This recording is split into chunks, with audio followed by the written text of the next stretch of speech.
change because they sent an email this morning saying that because of COVID, they're going to have to reduce the jauge.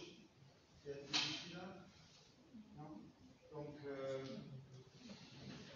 don't know how they're going to do that because, like, say 450 students in a gymnase for an exam, they're going to have to reduce it to 1/3. That means 150 students, which means 3 different gymnases, salles. So it's going to be quite difficult. I don't know what's going to happen. Ils vont aviser la semaine prochaine.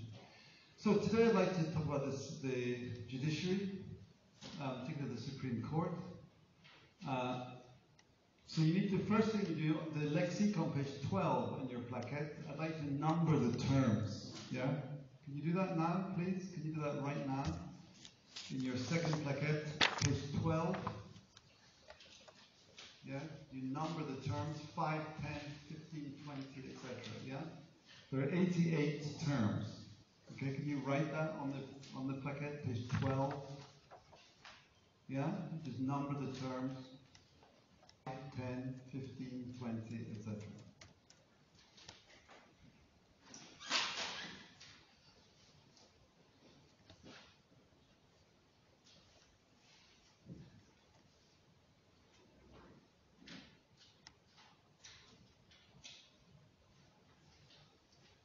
Okay, so the Supreme Court is the only court in the Constitution. It's in Article 3 of the Constitution.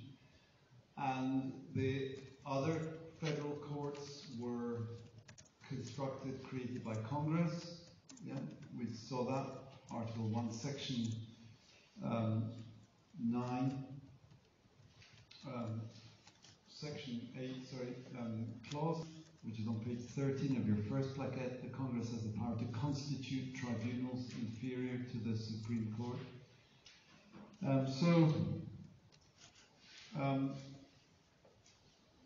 Should I do that first? No. Yeah, so there are two kinds of cases. I'm just talking about federal law, not state law. Okay, there are state laws with state tribunals. I'm just talking about federal law. So the federal court system is called the Guardians of the Constitution, number 3 on your lexicon. Okay, the Guardians of the Constitution of the federal courts. The courts hear 2 kinds of case. You either have criminal cases in criminal trials, number 4. So when it's a criminal case, it's called a trial de procès. Right? A criminal case is heard in a trial, or a civil case is heard in not a trial but a civil suit. Yeah? Number 7, a civil suit or a lawsuit, they're synonyms. Okay, that's when it's a civil matter. Yeah. Like your doctor gives you a bad treatment and you poursuit. That's not criminal, that's civil. Okay. Suit is the French word poursuite. Yeah. Do you know how you say intenter un procès à quelqu'un, poursuivre quelqu'un en justice in American or in English? To sue someone. Yeah, you sue them. S-U-E. I'll sue you. You see, it's very common. Okay, you don't like what I'm doing, so sue me. Sue me. Yeah, it's a very common thing Americans say. Sue me. Americans are very litigious. They like to litigate. Yeah, they go to law a lot, Americans. Yeah, because the laws are very protective in America. So some examples of civil suits. Yeah, I'd like to add a word to this. So the first one, number 8, is slander. Slander is diffamation orale.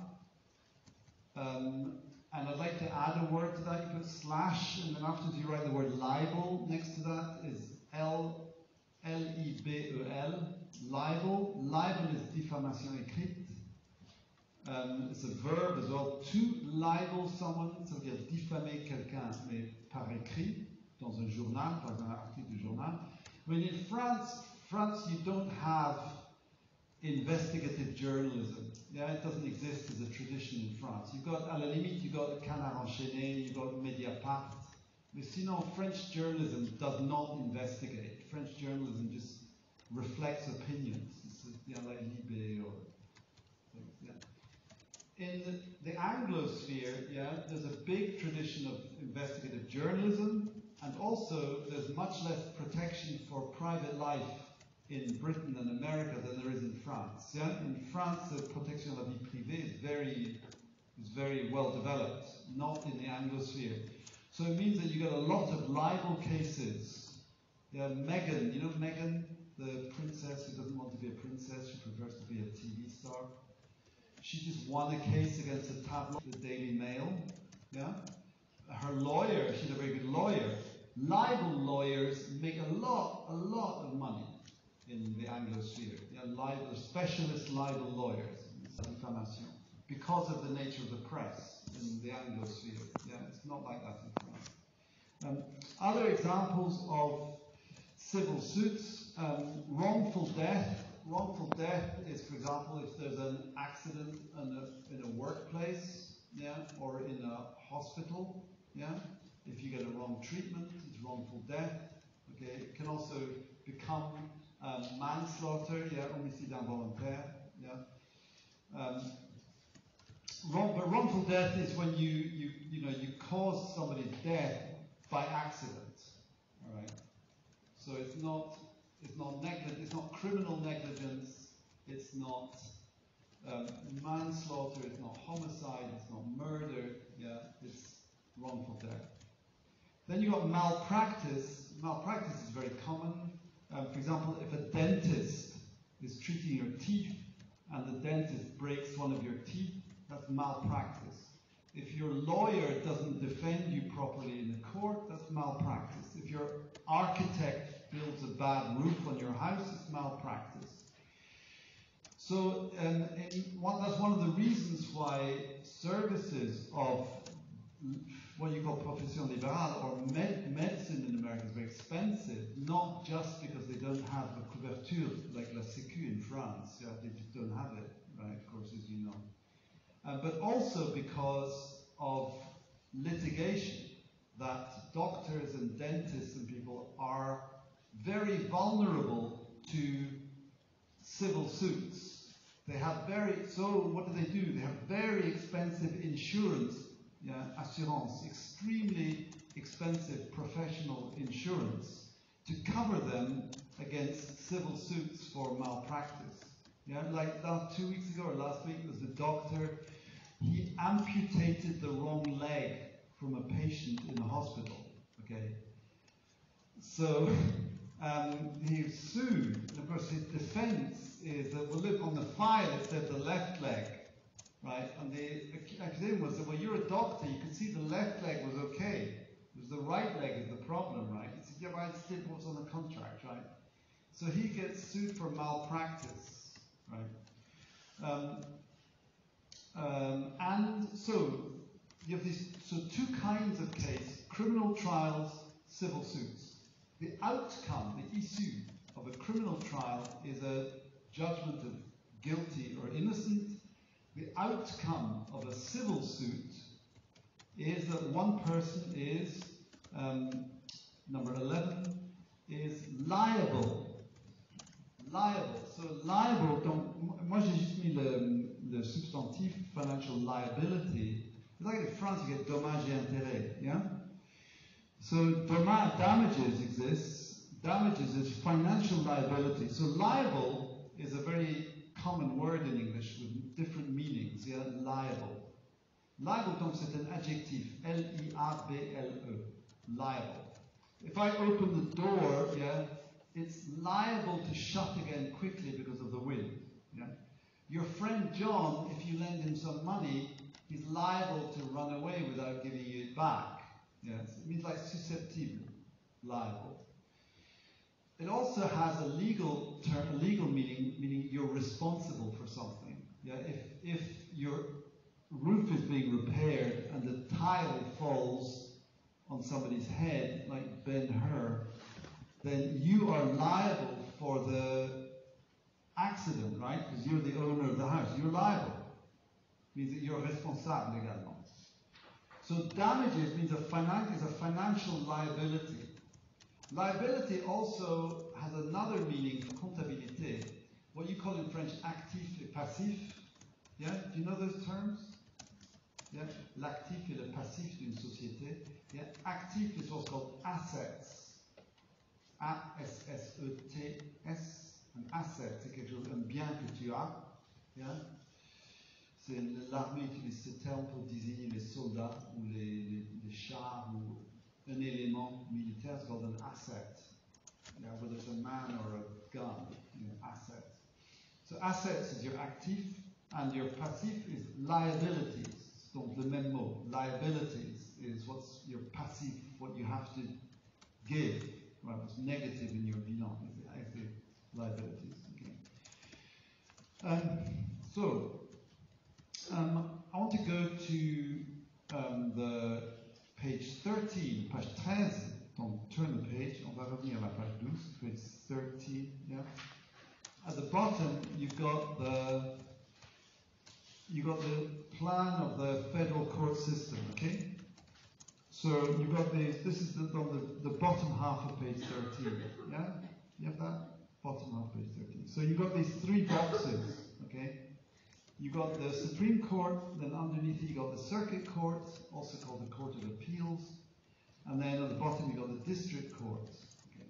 So in the Constitution, only the Supreme Court existed.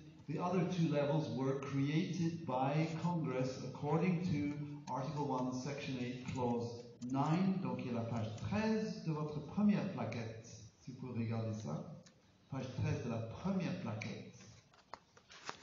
Page de droite, donc numéro 9, Congress shall have power to constitute tribunals inferior to the Supreme Court. Do you see that? Yeah? Donc la page 13 de la première plaquette à droite, là où c'est marqué le numéro 9, one of the powers of Congress, to constitute tribunals inferior to the Supreme Court. So all of these things, the district courts and the circuit courts, were created by Congress. Yeah, historically. The number has changed over the last couple of hundred years, right? I want to come back. Je vais faire un petit aller-retour à la lexique. Okay, on the lexicon number 39, you see those two terms there, original jurisdiction and appellate jurisdiction, yeah? The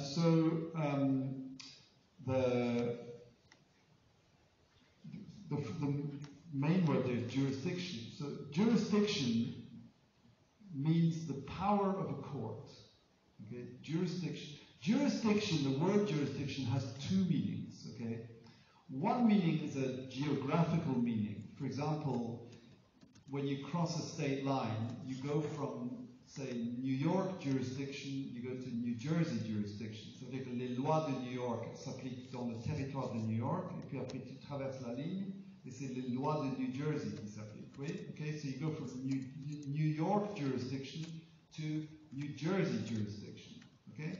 So that's a geographical meaning for the word jurisdiction. Okay? I'm not using it like that here. The other meaning of jurisdiction means the kind of power a court has. Okay? Indépendamment de géographie. What kind of power does a court have? What kind of judgments can it make? Yeah? Jurisdiction, ça veut dire le dire de la loi. Okay? Donc c'est le jugement légal. Quelle sorte de jugement est-ce que la cour, le tribunal peut rendre, peut faire? So there are two kinds of jurisdiction. There's original jurisdiction and there's appellate jurisdiction. Okay? So what is original jurisdiction? Original jurisdiction, you see, for example, if you turn back, donc, avec ces deux termes dans la tête, original jurisdiction, appellate jurisdiction, oui.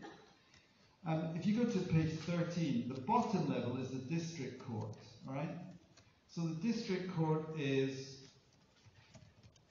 je lis donc le petit truc là, 94, there's 94 of them, they're in the continent américain, and also the little islands, yeah? Like Puerto Rico, like Guam in the Indian Ocean, the Virgin Islands in the Caraïbes, yeah? There are 94 district courts. So those are the courts of, like what you call in French, première instance, which means that that's called a trial court. So if you look at the bottom, the last term on page 13, exclusively a trial court. Okay? That means it has exclusively original jurisdiction. Okay? So a trial court has original jurisdiction. It means that it is the original court in which the case is heard. Oui? It's where you're judged innocent or guilty, where you're judged financially liable or not. Okay, in a civil case, right? So a district court is exclusively a trial court with original jurisdiction. So imagine you lose in the district court, you lose the case, you're found guilty, or you're found in a civil case financially liable. You have to pay millions of dollars to this person. I'm a dentist because I broke her tooth and I have to pay $10 million. It's crazy. What do? Je fais appel, right? I appeal. So then you go to the circuit court, yeah? Also called the Court of Appeals. So one thing, what is an appeal? Some people think that an appeal means that on refait le procès. Oui? I mean, I don't know, did you follow the case of that American student a few years ago, maybe 10 years ago, called Amanda Knox in Italy? Est-ce que ce nom, ça vous dit quelque chose? K-N-O-X.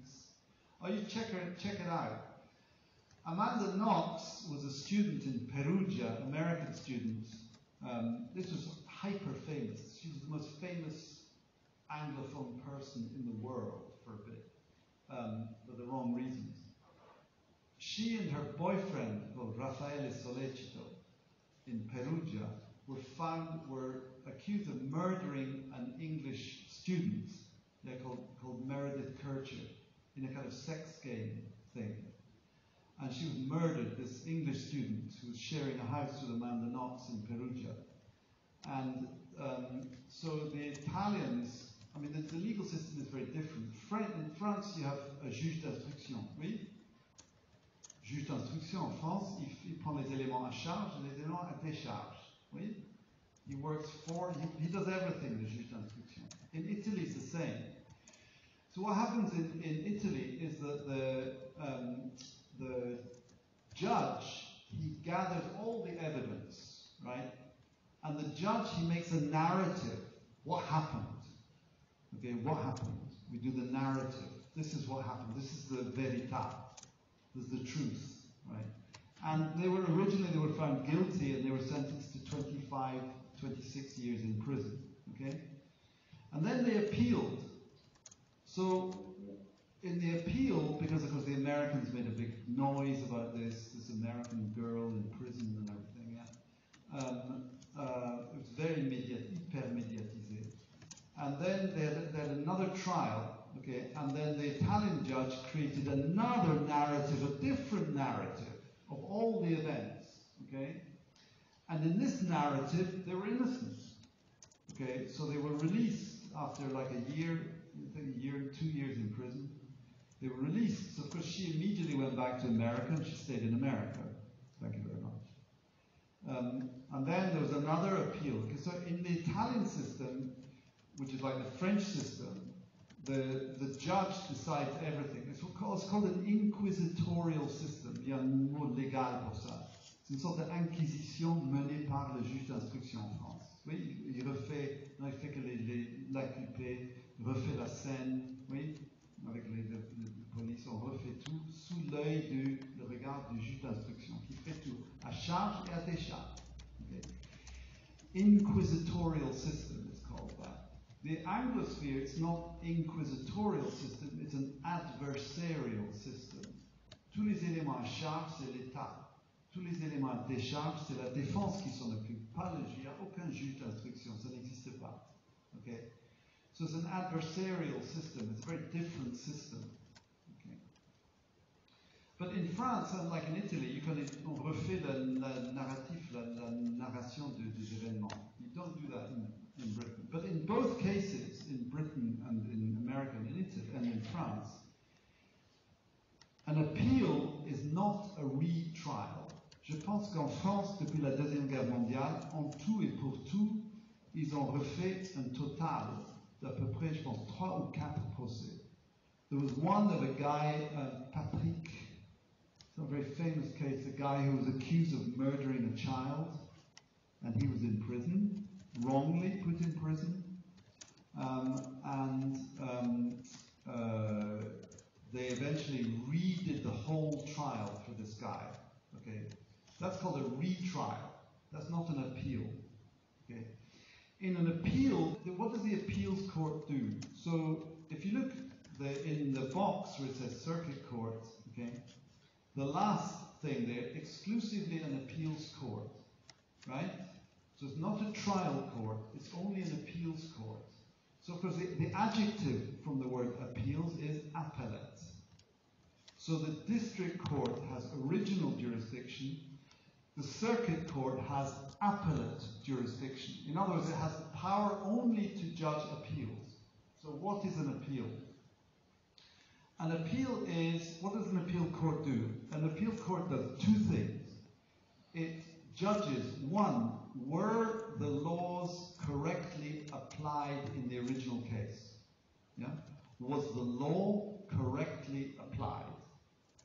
Yeah? So it does what, in France, you used to have this thing que Sarkozy a effacé, c'est un métier qui était avoué. Oui? Do you know that word, an avoué? You don't know that word? You know avocat, of course, right?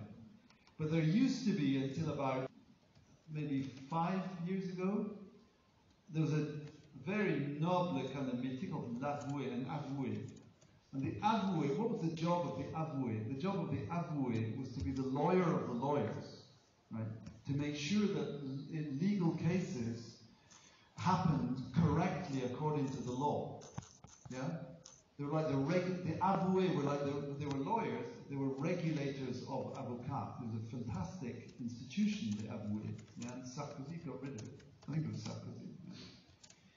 Yeah. So the circuit court has appellate jurisdiction. It checks, so one function is to check that the laws were properly applied.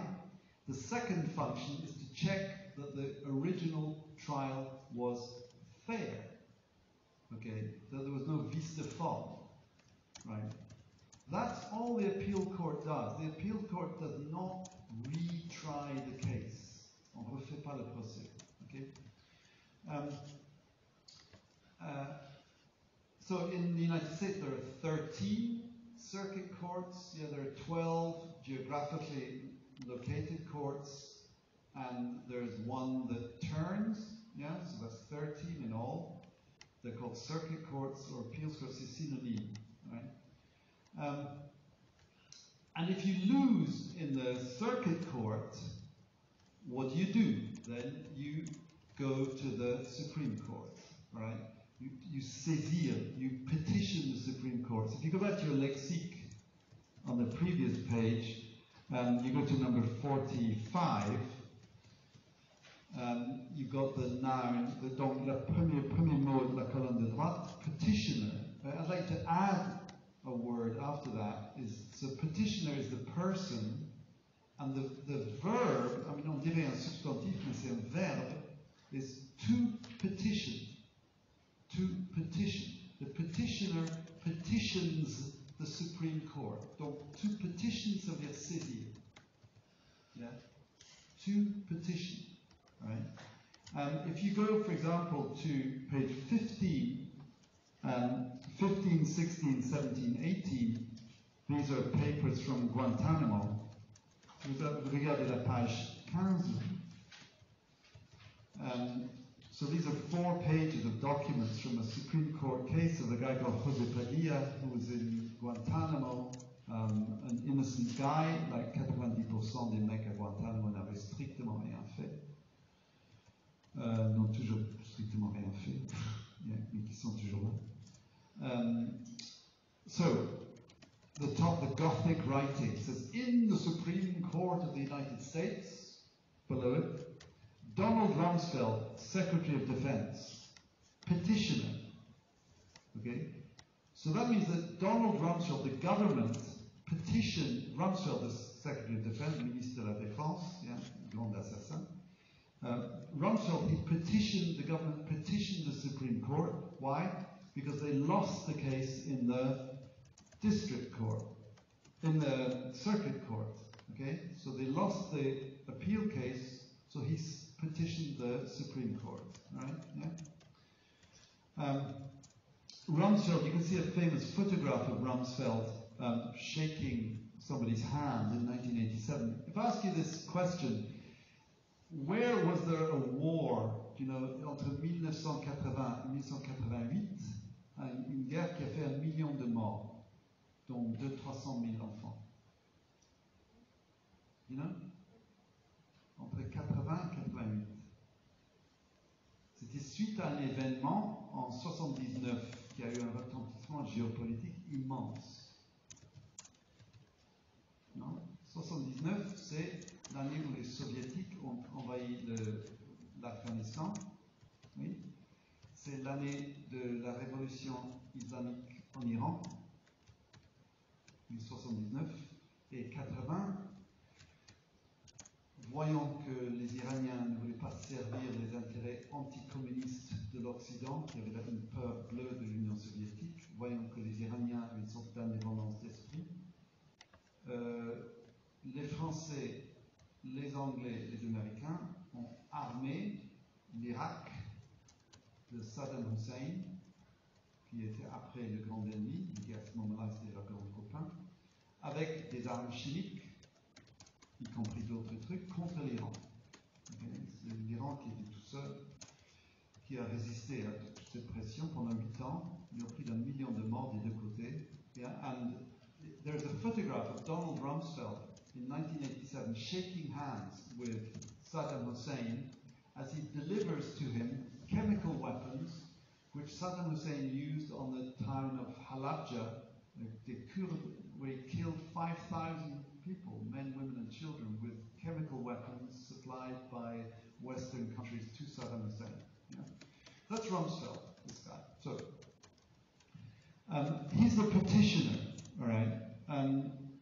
So a petitioner, tu peux saisir la Cour suprême, but it's very, very unlikely that the Supreme Court would hear your case, okay? The Supreme Court doesn't hear most cases. How does that happen? How does it work, the Supreme Court? So most of the time, the Supreme Court says, no, this case is not for us. The judgment from the lower court will be maintained. We just keep the same judgment, and that's number 41. Yeah, if you look at number 41, the court decision stands. Yeah, stands, ça veut dire être maintenu, to stand. The judgment, the sentence, the decision from the lower court stands. Right? If the Supreme Court wants to take the case, they need to have at least 4 justices who accept it. That's number 42, the rule of 4. The rule of 4 means that 4 justices say, okay, we'll hear this case, right? And if one of the critères, there are several criteria why the Supreme Court would take the case. One is that the petitioner, number 45, the petitioner must have what's called a vested interest, number 46. Okay? Vested interest means être investi personnellement. Il y a un enjeu personnel pour lui. So, for example, you can't petition the Supreme Court for a friend. Yeah? If a friend of yours is a doctor in Texas who does abortions and he's been arrested, you can't go and petition the Supreme Court on his behalf, for him, right? He has to do it himself. Yeah? Or his wife, his mother, his brother, his daughter. It's somebody with a close personal vested interest. And if you have a vested interest, if by the rule of 4 the Supreme Court accepts your case, then you have what's called, number 47, standing. Standing is not like in sort of some Francais English word like an immeuble de standing or something. It's not that bourgeois sense of standing means you have legal status in a court. Yeah? This person has no standing, so he won't be accepted in the court. This person has standing. Okay? There's another thing too, another criterion, very important critère, the last term in the first column. So the Supreme Court, their supreme function is judicial. Quoi le mot qui suit? C'est quoi la fonction suprême de la Cour suprême? Judicial review. Yeah. Judicial review is, what is judicial review? What is judicial review? You know this, I know, because I've asked you this before. Judicial review is what? It's the power of the Supreme Court to decide what? If a law is constitutional or not, conforme ou non conforme à la Constitution. C'est la chose suprême. Okay, right? So the Supreme Court are like les sages, right? They know how a law would be judged, right? Yeah. So imagine you're a young woman in Texas or something, or your girlfriend or your boyfriend, whatever, and you think, well, maybe one day I live in Texas, I make my life in Texas. Okay, I'm not going to move. I want to make my life here. I'm a school teacher or whatever, and whatever. What happens if one day I want an abortion here? Imagine it could happen, right? Maybe if I want an abortion, my doctor will refuse to give me an abortion at the hospital because in this part of Texas there's a law which I know is unconstitutional because the Supreme Court's already said they're on dispute. Okay, so what would happen if? Yeah, I want to know what would happen if, or anything. I want to know what would happen if. Yeah, if I import something from a country where it's just what would the law, what would the Constitution say if? Who do you ask to know that? You need to ask the sage, right? You need to ask the Supreme Court. Okay? What would happen if this was the case? So the last term on the first column on page 12, number 43, hypothetical case. You see that? So the Supreme Court does not accept hypothetical cases. The Supreme Court would not accept your question. What would happen if? The Supreme Court only accepts what are called real and adverse cases. In other words, cases which are actually have been judged in lower courts. Okay, cases that have come up. Okay, because a lot of people often they ask Supreme Court justices, so what do you think? What's the law? Yeah, in relation to the Constitution. They never say that. Okay, they only judge real and adverse cases. Okay. One thing about libel. I mentioned libel, diffamation écrite, and I've mentioned before, yeah, because it's a kind of scandal, so I'll say again. In France, often you have this phrase you read in the media, something like l'assassin présumé de la jeune fille. Oui, une fille a été assassinée. L'assassin présumé. Et puis il est nommé avant le procès. So if an American newspaper had said that, then that paper would be sued and they would be closed the next day. Because it wouldn't just be a civil suit for libel, diffamation écrite, it's also criminal. Yeah? In the United States law, it's criminal to make a criminal accusation of somebody who's not been tried. Okay? I mean, the presumption d'innocence just doesn't exist in French media. It's quite incredible. Assassin présumé, what the hell? Yeah. I mean, there are problems in different systems, but that's certainly a problem in the system. How does the Supreme Court work then?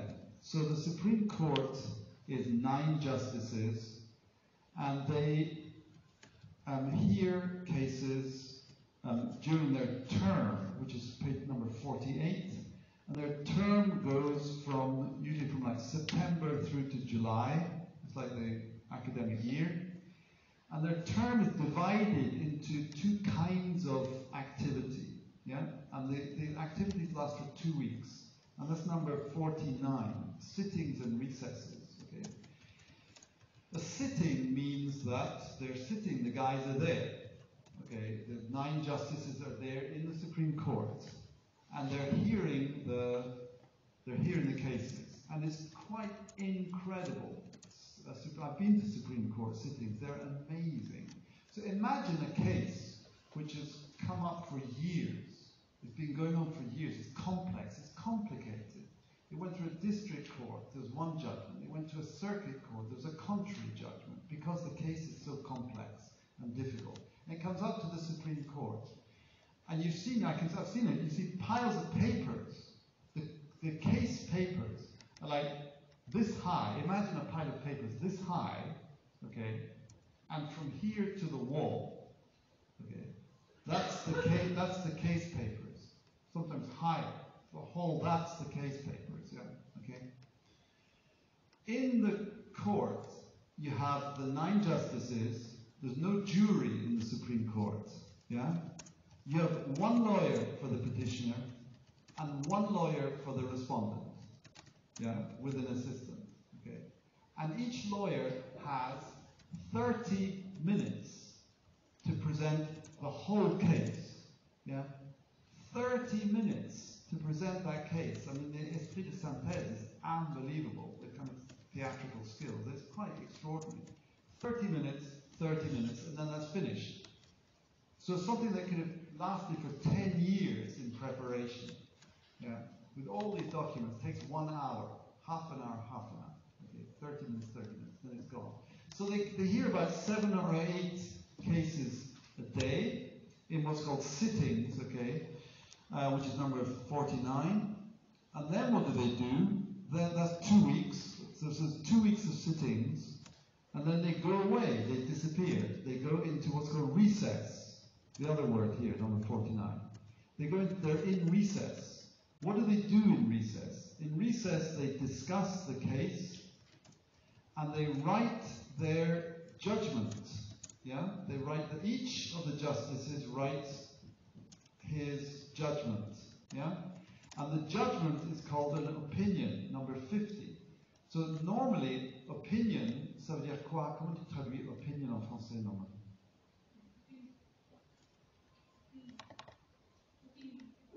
Opinion, on dit ça en français? Oui, ça peut se dire, non? C'est mon opinion. Mon avis, voilà. Non, c'est une opinion, un avis.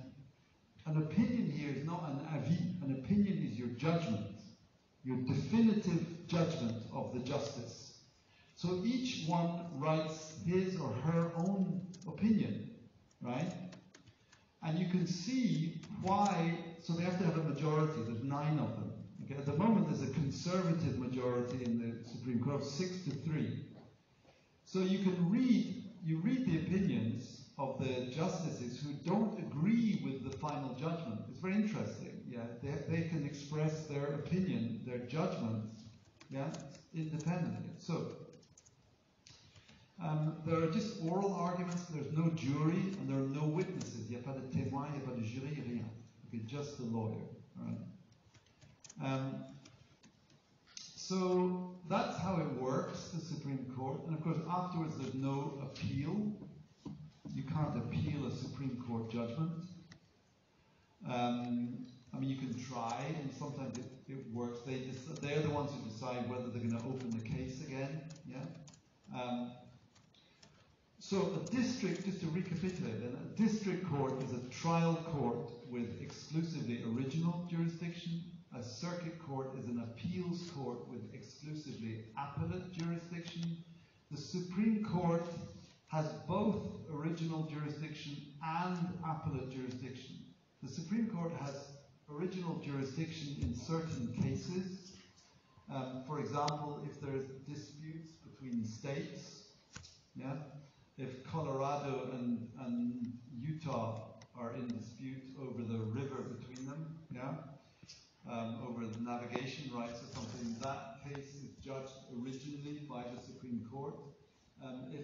If an ambassador commits a crime, yeah, if the Saudi ambassador murders somebody in New York, then he would be tried by the Supreme Court. Yeah?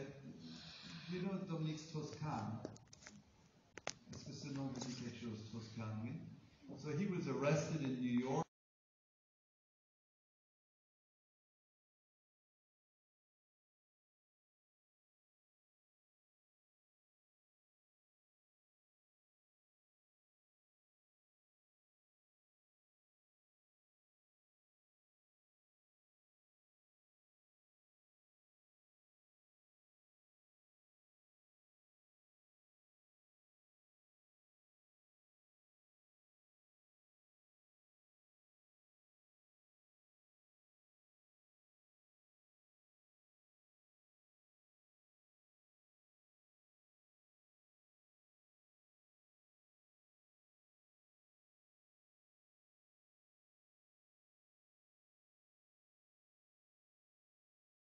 those kinds of things. But otherwise, the Supreme Court would hear cases, original cases, in the case of ambassadors being convicted. Okay, so I want to go through what I'd like to do now, in the time we've got left. I want to go through a few cases of the Supreme Court, yes, starting with the Marbury-Madison case, which I asked you to read about on page 14. I don't know, did you read that?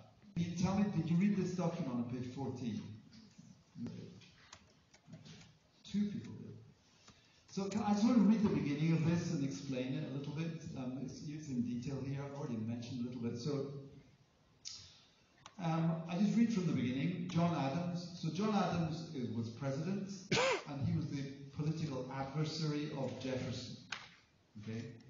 So John Adams appointed William at the close of his administration in 1801, but Adams' Secretary of State, John Marshall, donc fonctionnaire, failed to deliver Marshall's commission, his contrat. So Marbury's commission. So Marbury had a contrat from Adams' government, but they just didn't give it to him, right? He just didn't have it. So he didn't have a document to prove that he was in the federal court. Okay.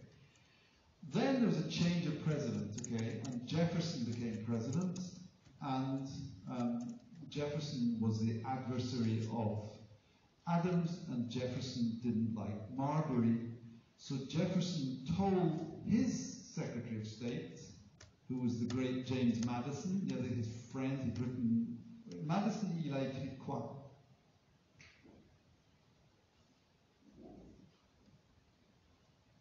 Entre autres.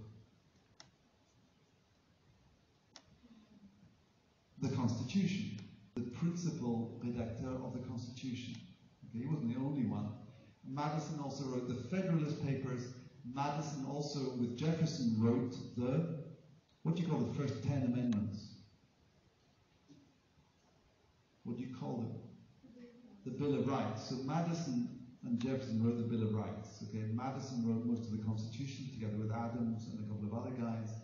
So Madison was a big guy, right? Thomas Jefferson told Madison not to deliver Marbury's commission. Okay, so Marbury was furax. Okay, yeah. His own government forgot, and then Jefferson didn't want to. So what did Madison do? Madison petitioned the Supreme Court immediately. So why did he do that? How could he do that? Well, he looked at the Judiciary Act, which I think should be written here somewhere. Yeah. The Judiciary Act should be written on here somewhere. Where is it? Oui, le numéro 32 sur la lexique. Yeah. The Judiciary Act, 1789. So the Judiciary Act is the first act of Congress, right? What do you call, what name do you give to the acts of Congress? What kind of laws are those? No, it begins with S.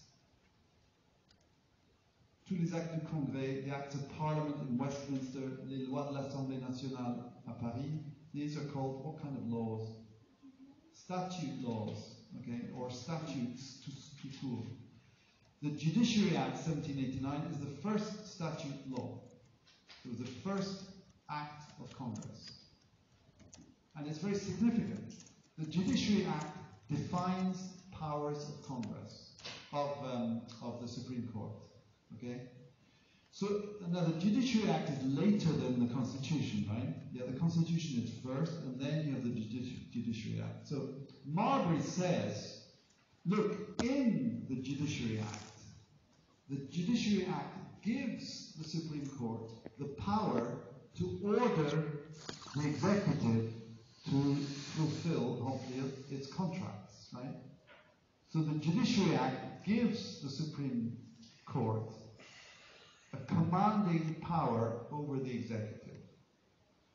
So Marbury says to the Supreme Court, says, okay, so use this power and get the government to give me my contract. Okay?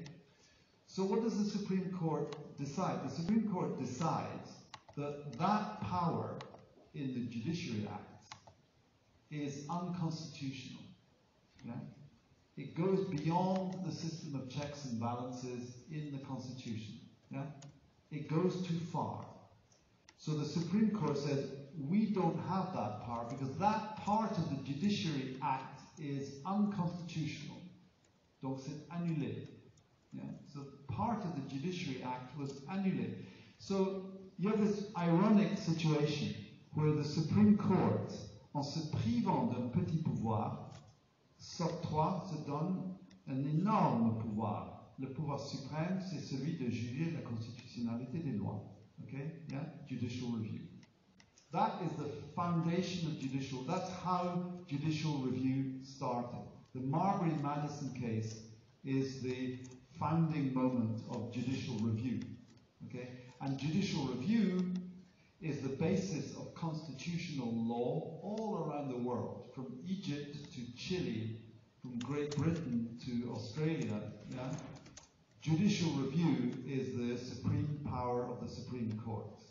Okay? In all of those countries. I mean, on ne dirait pas une dictature comme l'Égypte ou le Chili de Pinochet avait une Cour suprême dotée d'instruments extraordinaires. Mais grâce à ça, pas que ça, mais aussi la Constitution belge qui est extraordinaire, la Constitution iranienne de 1905. Il y a une very strong tradition of judicial review. Okay, but it started in Marbury-Madison. It started in 1803 in the United States. So that's the Marbury-Madison case. And let's go through another couple of cases here. How are we doing for time?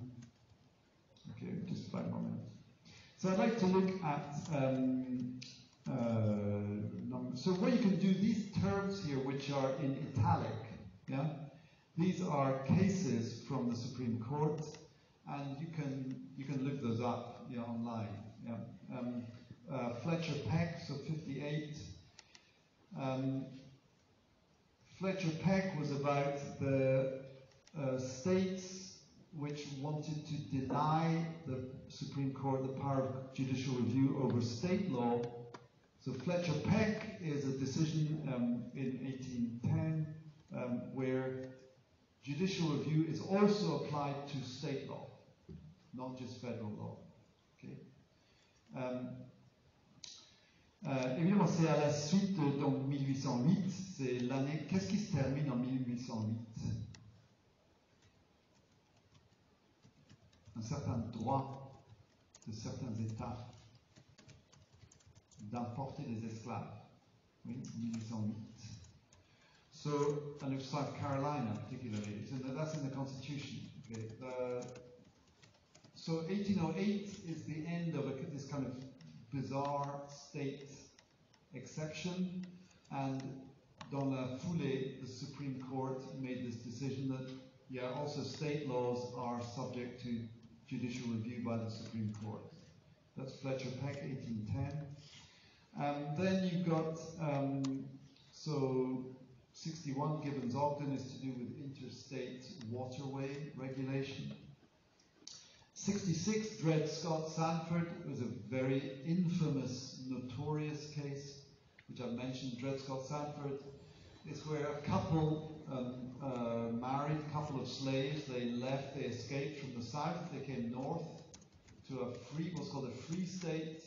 Now, a free state means there's no slavery. The term is just there, right? 67.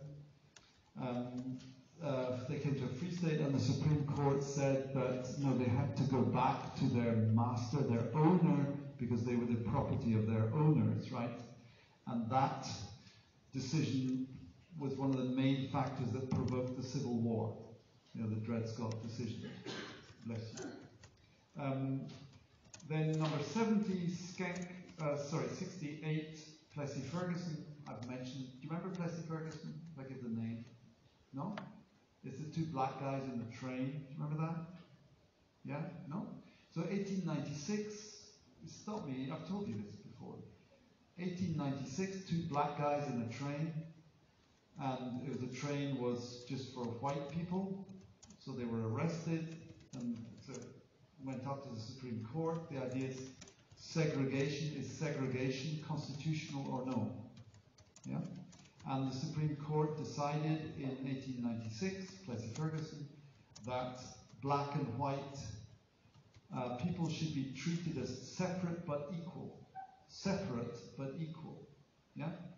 Which of course started the Jim Crow laws, the segregation laws. It became the devise of l'Afrique du Sud, apartheid, à partir de 1948, with the apartheid state in South Africa. Yeah? You know about that, right? Vous êtes au courant? Apartheid, ce mot vous dit quelque chose, non? Yeah? Comme en Israël. Israel is an apartheid state too, yeah? Whereas the Palestinians are like the blacks in South Africa. And the devise of the apartheid state was separate but equal development. Donc ils avaient pris cette phrase de la Cour suprême américaine, yeah, qui est assez triste. And then, of course, that decision was overturned in Brown Topeka, which is number 74, yeah, 1954, which I told you about. Or yeah, remember Brown Topeka? There's a black man called Mr. Brown with his little girl Linda Brown. Okay. She wanted to go to school nearby, right? I've told you this. You've forgotten, yeah? But the school nearby was for white children, and he said, "No, I'm sorry, this is my local school. I send my daughter there." So that went up to the Supreme Court, and the Supreme Court decided that segregation, the same segregation, the same constitution, right? But in 1954, segregation is unconstitutional, right? Which shows that, you know, the Supreme Court reflects the social values of the epoch, right? Yeah, I mean, now there's 6 conservative anti-abortion judges, anti-immigrant judges in the Supreme Court, and 3 progressive judges, yeah? So you'll see what will happen, yeah? Number 70, Schenck versus the United States. Schenck was a guy who was a pacifist, and in 1917-18, when America joined the First World War, Schenck distributed tracts to persuade young American guys not to go to war. Yeah. And so, when they arrested him, and of course, what would he do? He would say, well, there's freedom of speech, First Amendment, yeah, freedom of speech. Why are you arresting me? So what the Supreme Court decided was that no, there is freedom of speech, of course, except if you create what's called, and then the phrase consacrée is a clear and present danger for the nation. So they judged that Schenck, this guy, was creating a clear and present danger for the United States. So in that sense, in that situation, he does not have freedom of speech. And the image, the kind of example they always use is that you can't shout because you create a panic, right? People rush out and they can be killed. Yeah, they crush. Yeah, ils sont écrasés en sortant du théâtre. You create a panic. So you can't shout fire in a theatre. So in France, you have this thing of incitation à la haine raciale, yeah? Right? You can't, in France, you can't insult people like that. You get prosecuted, right? In the United States, that doesn't exist. In the United States, you can insult anybody and everybody you like, okay? And people do. People insult other people all the time. They don't get arrested. Yeah. Now, for Americans, that's a healthy situation. That's normal, right? In France, it doesn't work like that. In France, you have incitation à la haine raciale. Okay? I mean, in the United States, you have, for example, a pastor will burn a copy of the Quran outside his church, right? So this is an evil book, yeah, an evil religion. Burn the thing. Nobody will arrest him. Yeah. Of course, the point being that the media will not give him much attention, right? Yeah. He does his thing. I mean, he's a crazy guy. Let him do it, right? Yeah. So, whereas in France, of course, it becomes a huge thing. Yeah, like Dieudonné. Yeah? So in America, Dieudonné would be a guy in a theater doing a show that a few hundred people go to see, and then that's it, right? In France, I remember Manuel Valls, who was Premier Ministre, he became involved in condamner ce comédien, yeah? Which is very strange in the Anglosphere, right? Yeah? It's just different. It's just different, right? So Schenck puts limits to freedom of speech. Miranda, the last, I mentioned number number 7083, and San Antonio, the school board. Last week I mentioned that. Roe Wade 84 is the abortion one, c'est la loi Veil. Roe Wade. And il n'y a pas de W dans Roe. And then the last one I mentioned is the Miranda case, which is number 80, Miranda against Arizona. Is where the police, you've seen in American films the police arrest somebody, and when they arrest somebody, they immediately say, you have the right to remain silent.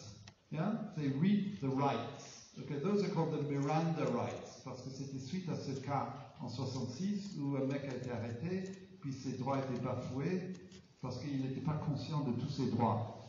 Okay, donc il est pinceau, and it turned out badly for him. So they said, no, you have to read the rights to the guy first. Yeah.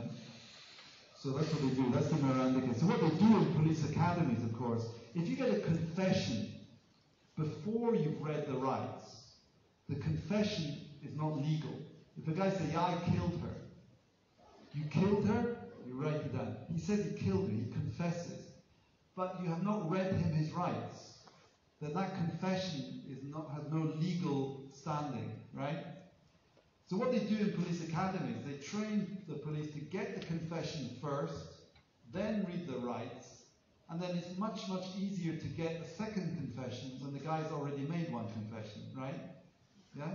You read in the rights, say, well, you've already confessed. Why are you... Pourquoi vous le niez maintenant? Vous venez de l'avouer. Yeah? Venez de l'avouer, yeah? So that's the Miranda rights. That's how it works in theory, but differently in practice. Okay? All right, we better stop there.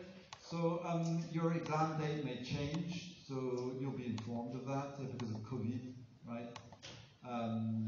Ça, j'ai su ça ce matin. Okay. Voilà. Anyway, despite everything, despite virus and everything, have a good break.